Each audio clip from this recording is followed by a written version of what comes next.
आला वाटतं राजूबा.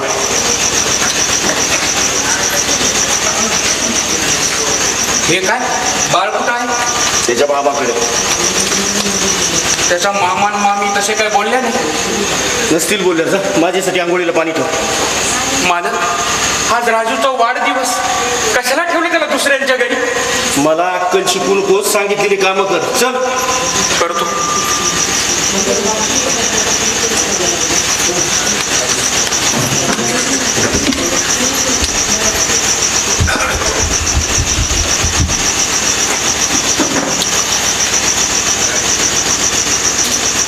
लीना, अगं मुद्दाम फोन केलाय मी. ओळख. अगं अरे अजून राग गेला नाही का माझ्यावरचा? अगं मी मान्य करतो माझं चुकलं, मी खोटं बोललो तुझ्याशी, पण I am very sorry for that. पण लीना, त्या चुकीची दुरुस्ती केली अगं मी.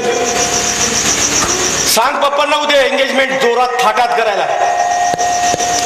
होय अगं राजू नाही ते आता. कुठे? अगं त्याला मी कायमचा दूर केलाय. कुठे? अगं आत्ताच अनाथ आश्रमात ठेवून आलो मी त्याला.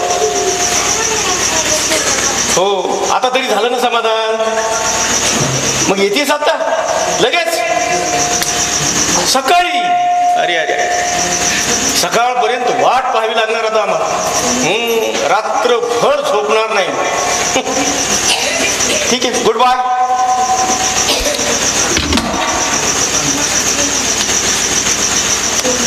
मालक, बाळाला मामाकडे ठेवलं मग कुठं सांगितलं मला? तू का काय अपराध केला त्याने?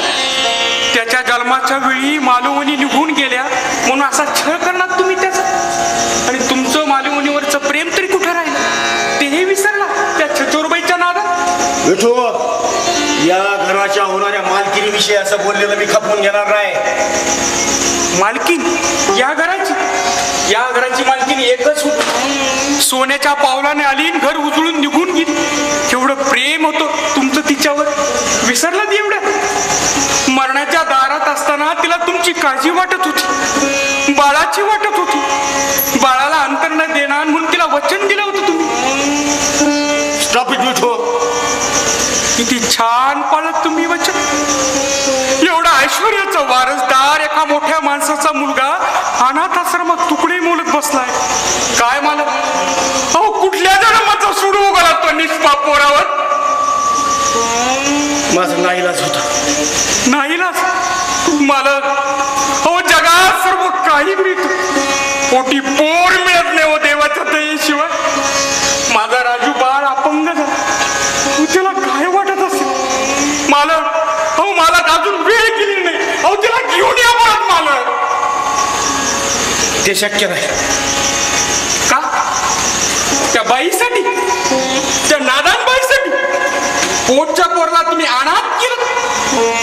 ही कसा करणे करे तुम्हाला वाटले? विठ्ठल,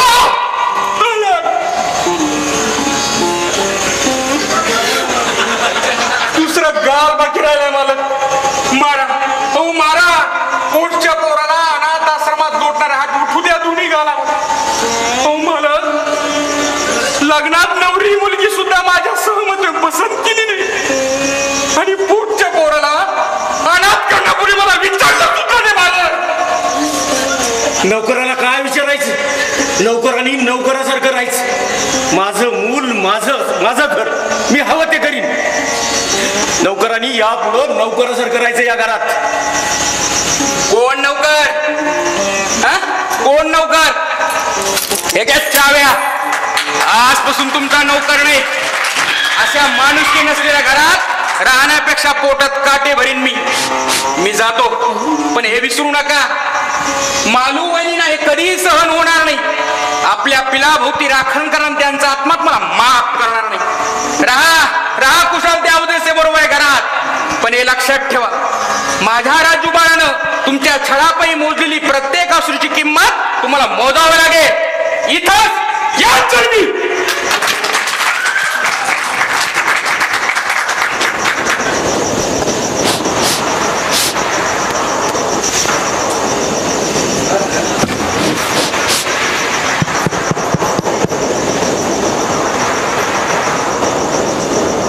माधव,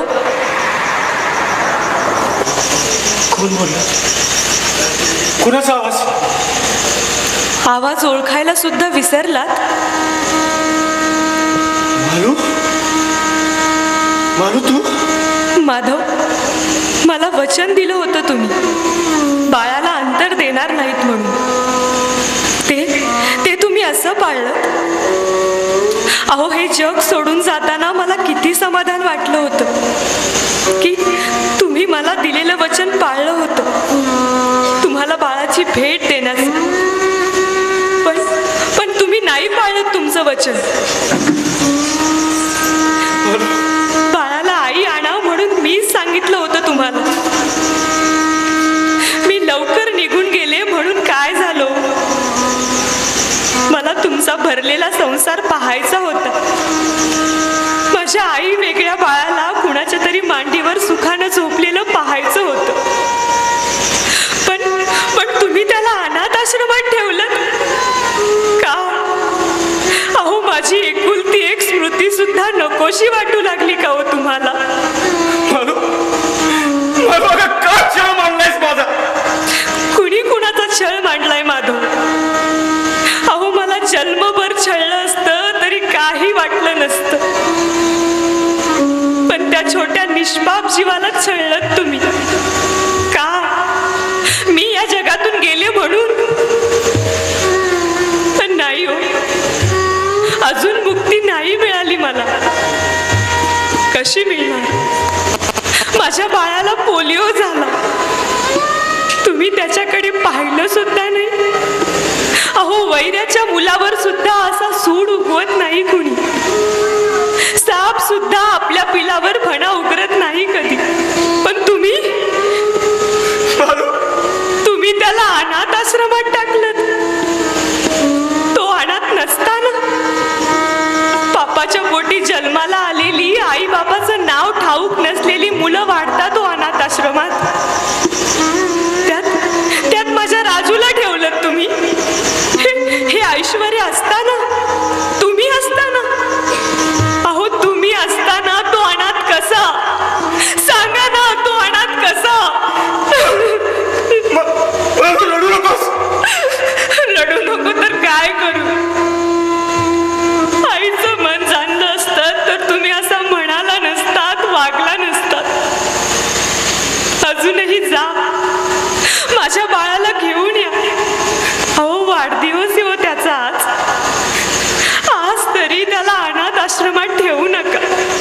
माझी शपथ आहे, माझी शपथ आहे तुम्हाला. मालू, मालू.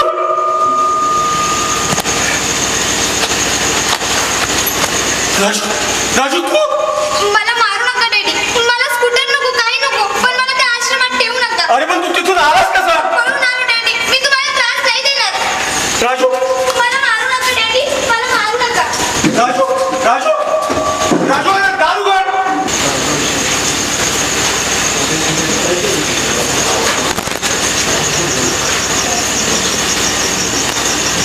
हे काय? दारातच काय थांबलाय? आत या. आश्चर्य आहे.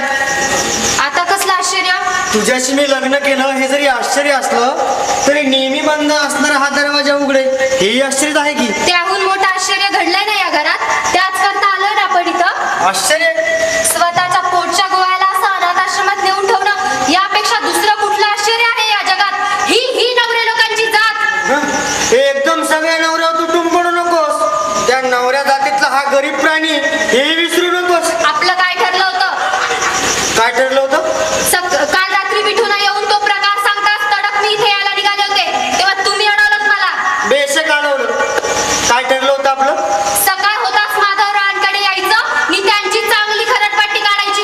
काय ठरलं होतं ना हे? इथं यायचं इतकंच ठरवलं होतं. पुढचं तू ठरवलंयस. कमाल आहे बाई. अहो, तुम्हाला काहीच कसा अभिमान प्रेम नाही त्या गोळ्या पोराबद्दल. मला सांगा, मुलगा कुणाचा? आपल्या दोघांचा. आपल्या घरचा नव्हे, राजूबाई कुणाचा? माधवरावांचा आणि मालूताईचा. म्हणजे तुमच्या बहिणीचा. अर्थात अर्थात काय? काहीच अर्थ नाहीये तुमच्यात. अहो, तुमच्या सख्या बहिणीच्या एकुलत्या एक मुलावर एवढा अन्याय होत असताना तुम्ही मुकाटपणे बघत असणार? शक्य नाही. म्हणून आपण इथं आलो. तू घेऊन आलीस. मग आज जा आणि बाहेर बोलवा त्या माधवरावांना. मी बोलून आणतो पंजाब तू विचार. का हो? तुला शिवाय चांगलं जमतं. माझी केस वेगळी आहे. त्या घरात मी लहानाचा मोठा झालोय. त्यांच्यासमोर तोंड वर करून बोलायला मला जमणार नाही. अरे पुरुष, ते काही चालायचं नाही. चाललात कुठं? घरी बाहेर रडत असेल. रडू दे, मोलकरी आहे त्याच्याजवळ. उगीच घरी जायला निमित्त कशाला पाहिजे? पण बबिता तू विचार कर, मुलगा त्यांचा, घर त्यांचं, त्यांना ज्या विचारणारे आपण कोण? असं जर त्यांनी विचारलं तर मग ते आहेत आणि मी आहे. कोण म्हणतं दासीच्या राणीची आवृत्ती निघत नाही म्हणून?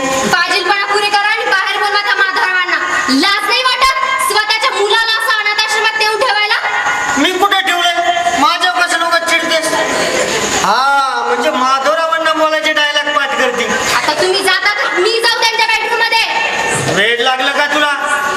बाईने असं परपुरुषाच्या खोलीत न विचारता जाऊ नये. मग तुम्ही जातात? जातो पण काय? राधाधर मधुमिलिंद जय जय मनरमणी हरि गोविंद राधाधर मधुमिलिंद जय जय. अरे वा वा, आज सकाळ सकाळी जोडबे सहज आलो होतो माधवरावांना भेटायला. सहज नाही, काही मुद्दामा चालू आहे. मुद्दा मालक तुम्ही सहज आलात ना? हो, नेहमीप्रमाणे राजू बाळाला तपासायला. म्हणजे तुम्हाला काही कळलं नाही वाटतं? कुणाबद्दल? बाळाबद्दल. काय झालं तुमच्या बाळाला? अहो, राजू बाळाला माधवरावांनी अनाथ आश्रमात नेऊन ठेवलंय त्या बाईसाठी. कुणी सांगितलं हे? विठूनं काल रात्रीच येऊन हा प्रकार आम्हाला सांगितलाय. विठू ना? कुठं गेलाय तो? डॉक्टर विठू नोकरी सोडून गेला. ही नोकरी एक अशी गोष्ट आहे, हवी तेव्हा सोडता येते. पुरे पुरे कळलं. वहिनी, तुम्ही म्हणता तसा हा प्रकार खरा असेल तर तो अक्षम्य. मग माझा राजू, मग माझा माधव जिवलग मित्र असला तरीही तुम्ही थांबा, मीच विचारतो माधव. आत नका विचारू, इथं बाहेर घेऊन या. खरं म्हणजे असल्या माणसाला भर चौकातच जाप विचारायला हवा. जरा थोडं बेतानी. माधव, हे माधव, माधव, अरे कुठं गेलाय घर उघडं टाकून माधव? अरे अजून तू बघलो बबिता तुम्ही? अरे तुम्ही सगळी जण अशी इथं काय कौटुंबिक स्नेहसंमेलन बनवलं की काय तुम्ही लोकांनी? कुटुंबाबद्दल स्नेह असेल तेव्हा ना. अरे तुम्ही अशी अचानक काय आलाय तिथं? मला तुम्ही असं करा, तुम्ही बसा, तुम्ही चहा करतो तुमच्यासाठी. बघा कसा फर्स्ट क्लास करतो ते चहा. या घरात पाणी प्यायची सुद्धा इच्छा नाही आमची. बबिता. माधवराव, मालूताई असत्या तर असेच वागला असता तुम्ही. कशाला तिची आठवण काढता? तुम्ही विसरलात म्हणून.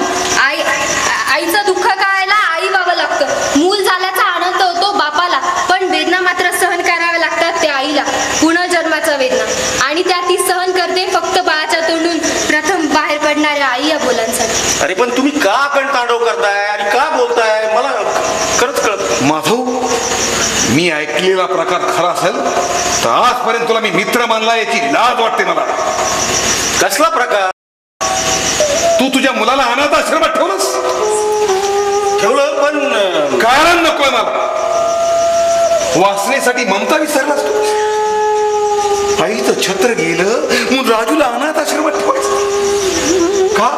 आम्ही मेलो होतो सगळे. अरे पण माझ्या जबाबदारीचा त्रास तुम्हाला कशाला? म्हणून त्रास? जबाबदारी मित्राच्या मुलाची? माझा माणूसच की कोण असतो? खरंच इतके दिवस तुला मित्र मानला याची लाज वाटते मला. पण माझं ऐकून घे राजू बाळ. बाळ बाळ म्हणून कशाला विटंबना करतोस त्या नाजूक भावनेची? अरे याच हाताने तुझ्या आणि मालुताईच्या डोक्यावर अक्षर टाकल्या. हा संसार सजवून दिला. मालुताईच्या शेवटच्या दुखण्यात दिवस रात्र बसून राहिलो. देवावर विश्वास नसतानाही राजूला पोलिओ झाला असताना गणपती पाण्यात ठेवून बसलो. नवस बोललो माधव आणि तू नवस फेडलास मालुताईंच्या वरील प्रेमाचा. अरे हवी त्यांना मुलं मिळत नाहीत आणि मिळतात त्यांना ती नकोशी होत. काय स्वप्न होतं वहिनींचं बाळा. त्याला मोठं वैमानिक करायचं होतं त्यांना. अरुण घेऊन आलोय राजूच्या वाढदिवसासाठी. आभाळ ठेंगणं होणार होतं वहिनीना. आज आकाश खरंच ठेंगणं झालं असेल वाढदिवसाच्या दिवशी आपल्या मुलाला अनाथ आश्रमात ठेवल्याबद्दल. अरुण प्लीज. माधव, कशाला हार घालतोस वहिनींच्या फोटो? कशाला ही वंचना स्वतःची आणि वहिनींची? मृत पत्नीच्या फोटोला फुलवायची आणि तिनंच फुलवलेल्या कळीला पायदळी तुडवायचं. अरे अरे, वहिनींच्या अश्रूंनी भिजलेला तो हार तरी काढून टाक, जपून ठेव, उपयोगी पडल लीनाच्या पायावर ठेवायला.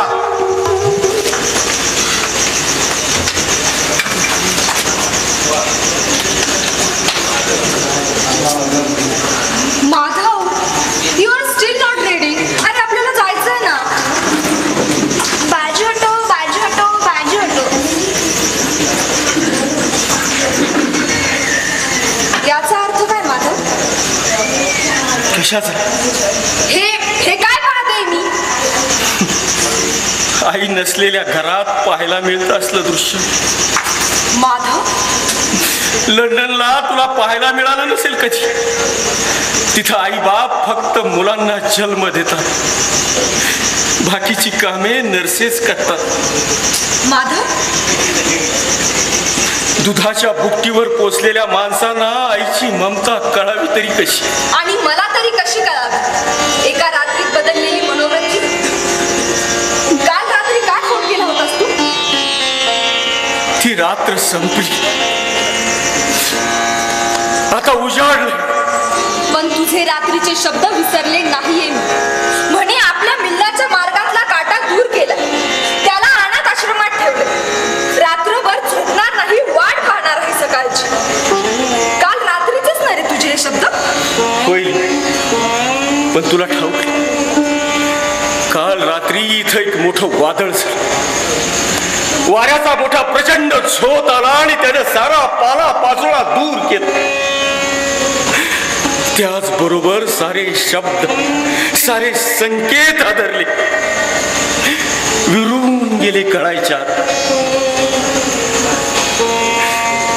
अभंग राहिलं फक्त एक नातं. आई वेगळ्या पोरासाठी बापानं आई होऊन जपलेलं एक अतूट नातं. हे भारूड ऐकायला आलेले नाहीये मी इथे. मला सांग, हा इथे कसा? हा इथं कसा दिसत असूनही प्रश्न कशाला विचारतेस?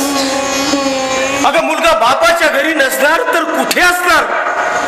अरे पण काय ठरलं होतं आपलं? काय वचन दिलं होतंस तू मला? पण तुझ्या आधी मी कुणाला तरी वचन दिलं होतं, मरणापूर्वी तिच्या एकुलत्या एका अंकुराला अंतर न देण्यास. लीना, तू पण एक स्त्री आहेस. स्त्री ही मोठी वाटते जेव्हा ती मातृत्वाच्या डोळ्यानं जगाकडे पाहू लागते तेव्हा. पण मला आई व्हायचं नाही, आणि अशा दुसऱ्यांच्या अपंग मुलाची तर नाहीच नाही. माधव, आपण प्रेमात पडलो तेव्हाही तू मला असंच फसवलंस. तुला मुलगा आहे हे न सांगू, आणि आज पुन्हा फसवलंस. नाही, तुला नाही, माझी मलाच मी फसवत होतो. हेच सांगण्यासाठी बोलवलंस मला इथे? नाही, काल रात्री तू झोपणार नव्हतास, माझ्यासाठी सकाळची वाट पाहत. होईल, काल रात्री मी खरंच झोपलो. रात्र जागी होती माझ्या बरोबर. ती रात्र संपली. वादळी काळोखी रात मी सोन्याच्या किरणाचा नजराणा घेऊन उगवली आजची सकाळ. माझी सारी सुख स्वप्न उद्ध्वस्त करून. काल रात्री तुझा फोन आला आणि केवढ्या आनंदात होते अरे मी. वाटलं ओरडून सांगावं जगाला की फक्त काही काळ बस, उद्या माधव माझा होणार आहे आणि मी माधवची. गेली कित्येक वर्ष जपून ठेवलेलं माझ्या वेगळ्या संसाराचं स्वप्न साकार होणार. काळजात न मावणाऱ्या आनंदाला मी बजावत होते. अरे असा उफाळून येऊ नकोस. या आवेशानं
आहेस, एकटा आहेस हे कळून आलं मला आणि तुझं ते एकटे पण दूर व्हावं म्हणून मी तुझ्या जीवनात यायचं ठरवलं. काय स्वार्थ होता यात माझा? काय कमी होतं माझ्यात? वय, रूप, तारुण्य, पैसा की प्रतिष्ठा? पण हे सारं असूनही माझं सर्वस्व तुझ्या पायांवर वाहण्यासाठी झुरत होते मी. पण काय पायांवर वाहण्यासाठी आणलेली फुलं तू अशी पायदळी तुडवलीस? नाही ना, तू गैरसमज करून घेऊ. कबूल करतो मी तुला मला मुलगा हे न सांगितलं नाही, त्याला दूर करण्याचं वचन दिलं होतं हेही कबूल करतो, पण मी तसं नाही करू शकतो. लीना, तू सांग, या अशा अपंग अवस्थेत कुठं जायचं या अस्राप जीवन? का त्यानं अनाथाचं जीवन जगायचं त्याचा बाप जिवंत असताना? लीना, आपल्याला मूल असतं आणि ते असं अपंग असतं तर तू त्यालाही अनाथ आश्रमात ठेवायला तयार झाली असतीस. या जर उपयोग व्याकरणात होतो, जीवनात नाही. तुला ठाऊक होतं की मला मूल आवडत नाही, मला आई व्हायचं नाहीये. पुरुषांच्या वासनेचं चालतं बोलतं प्रत्येक जगासमोर मांडून ठेवायचंच नाहीये मला. मग तू स्त्री म्हणून तरी जन्माला कशाला आलीस? मातृत्वाच्या मंगल भावनेची जिला कदर नाही तिला स्त्री म्हणून घेण्याचा तरी काय अधिकार?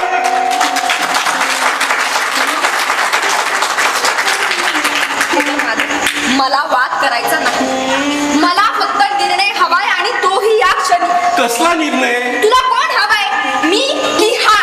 अगं लीना, मला तुम्ही दोघंही हव्या. बाळाच्या आईला मी वचन दिलं होतं बाळाला नवीन आई आणण्याचं.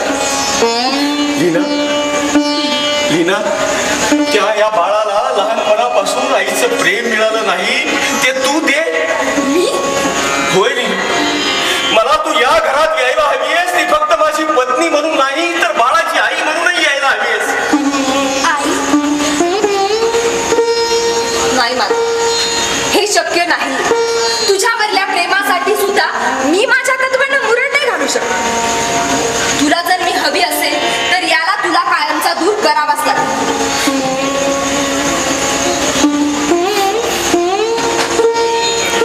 ते शक्य नाही. ठीक आहे, मग आपले संबंध या क्षणापासून संपले असं समज. पण लीना,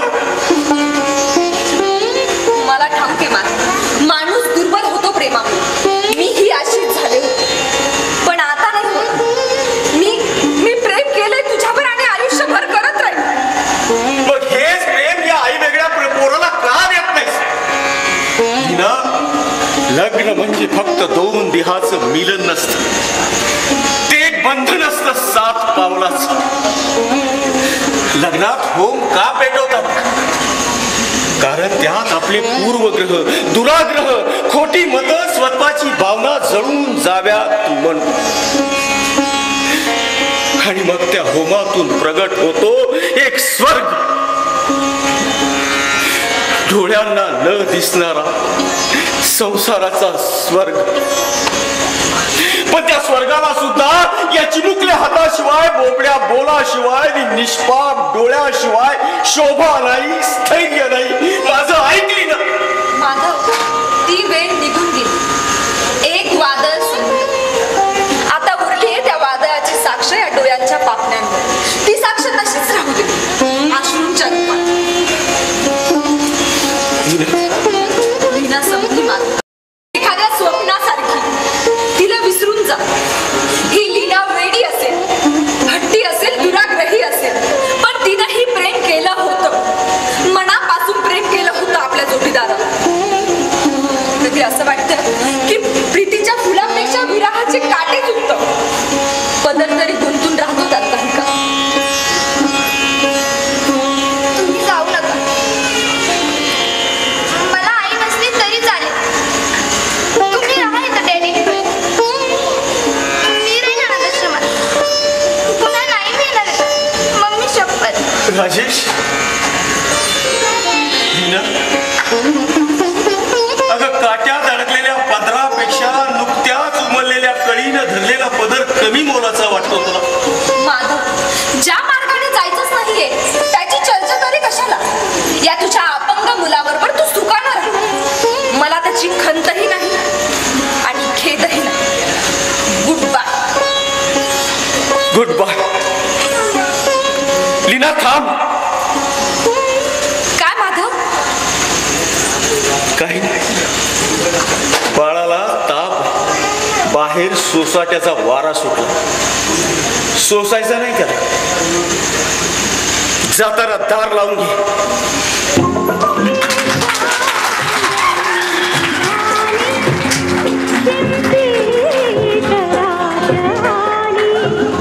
घर